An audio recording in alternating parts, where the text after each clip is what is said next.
Hello everyone, welcome back to my YouTube channel. I am Tanu Singh Baghel और इस video में हम देखेंगे सॉलिड्स, लिक्विड और गैस के बीच में डिफरेंस। क्या डिफरेंस होता है सॉलिड, लिक्विड और गैस के बीच में? Solids are rigid in comparison to liquids and gases.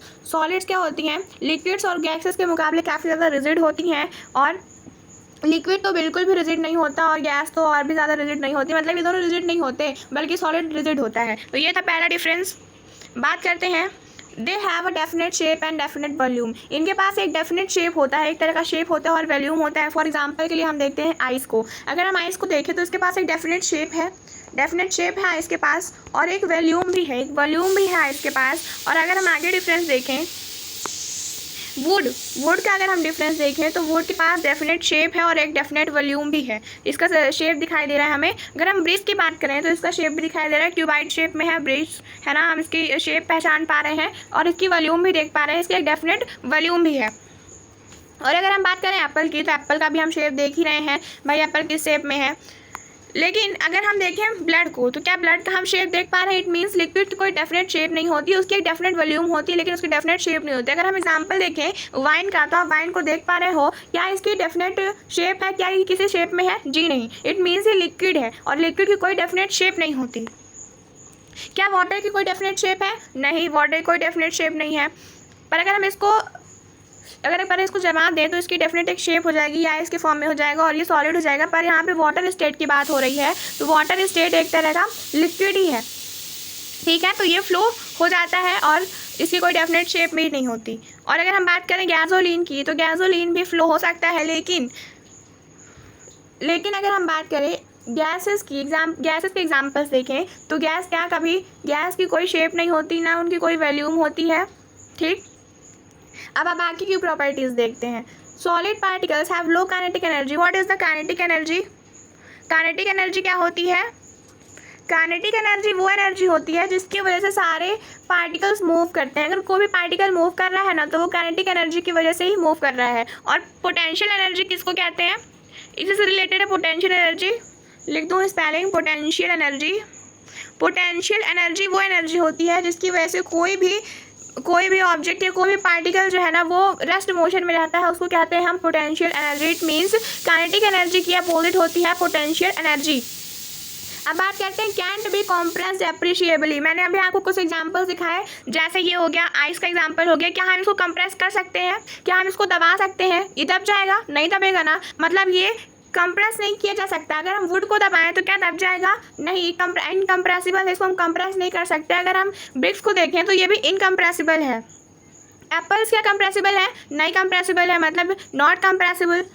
लेकिन ये थोड़ा बहुत कंप्रेसिबल होता है। अगर हम एक बलून में वाटर को, मतलब एक बलून लें और उसमें वाटर को फिल कर दें और हम उसको कंप्रेस करें तो वो कंप्रेसिबल होता है, यानी वाटर कंप्रेसिबल होता है। और एयर तो सबसे ज़्यादा ही कंप्रेसिबल होती है। अब बात करते हैं एक सिलेंडर का एग्जांपल लेते हैं। जो हमारे घर में सिलेंडर में जो गैस भरी होती है वो कंप्रेस्ड गैस होती है, इसलिए उसको हम लोग कंप्रेस्ड नेचुरल गैस कहते हैं। सिलेंडर में जो गैस भरी जाती है ना, वो कंप्रेस करके भरी जाती है, इसलिए उसको सीएनजी कहा जाता है, यानी सीएनजी गैस कहा जाता है, यानी कंप्रेस्ड नेचुरल गैस, ठीक है। ये समझ में आया? अब आगे देखते हैं। नेक्स्ट पॉइंट है, their molecules are held tightly by strong nuclear forces. Molecules are held tightly at an intermediate level. Very weak attraction forces are present among the molecules of gases. इसके लिए आप इसको देखो आप समझ रहे होगे। इसके पास क्या है? बहुत ज़्यादा अट्रैक्शन है, यानी जो फोर्स का अट्रैक्शन है वो ज़्यादा है। इसमें थोड़ा कम है और इसमें तो बिल्कुल ही कम है, वही उस टेबल में बता रहा है।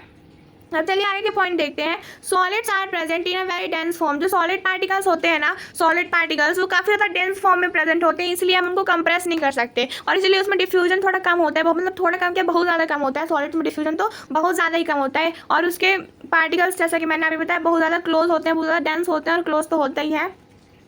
और लिक्विड की बात करें तो उसके पार्टिकल्स थोड़ी दूर होते हैं, जैसा कि आप देख पा रहे हो। गैस के पार्टिकल्स तो बिल्कुल ही दूर होते हैं। आगे देखें, solids can not flow easily. Solids can not flow easily. क्या ये फ्लो हो सकता है? नहीं हो सकता। क्या वुड फ्लो हो सकती है? वुड क्यों, क्या हम फ्लो कर सकते हैं? नहीं कर सकते, है ना।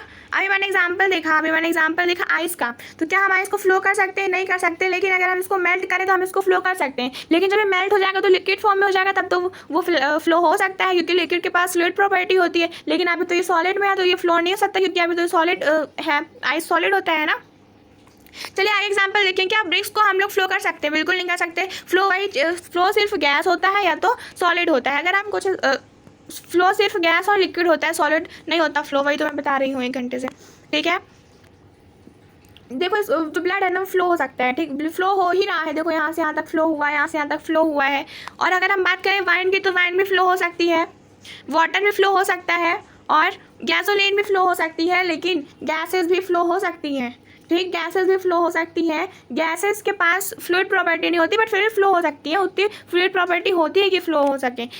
मेरे फ्लूइड प्रॉपर्टी ना होने का कहने का मतलब ये कि जो लिक्विड है उनके पास फ्लूइड प्रॉपर्टी होती है, फ्लूइड प्रॉपर्टी के लिए ही फ्लूइड प्रॉपर्टी के लिए ही जाने जाते हैं। लेकिन गैस फ्लूइड प्रॉपर्टी के लिए नहीं जाना जाता, लेकिन वो फ्लो हो सकता है।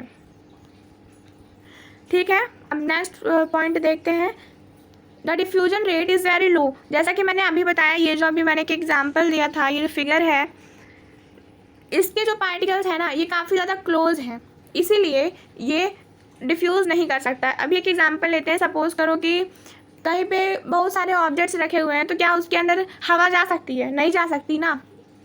हवा तो तभी जाएगी जब ऑब्जेक्ट्स नहीं रखे होंगे, तो हमारे सामने से हवा लगेगी। लेकिन अगर कुछ ऑब्जेक्ट्स रखे हुए हैं तो हमें हवा नहीं लगेगी, है ना। लेकिन अगर थोड़े थोड़े ऑब्जेक्ट्स रखे होंगे तो हमें थोड़ी थोड़ी हवा लगेगी। इट मीन्स कि इसमें बिल्कुल भी डिफ्यूजन नहीं होता, और इसमें थोड़ा थोड़ा डिफ्यूजन होता है। इट मीन्स थोड़ा थोड़े ऑब्जेक्ट्स रखे हुए होते हैं, और इसमें तो बिल्कुल भी ऑब्जेक्ट नहीं रखे होते, मतलब बहुत दूर दूर ऑब्जेक्ट्स रखे हुए होते हैं, तो बहुत ज़्यादा डिफ्यूजन होता है।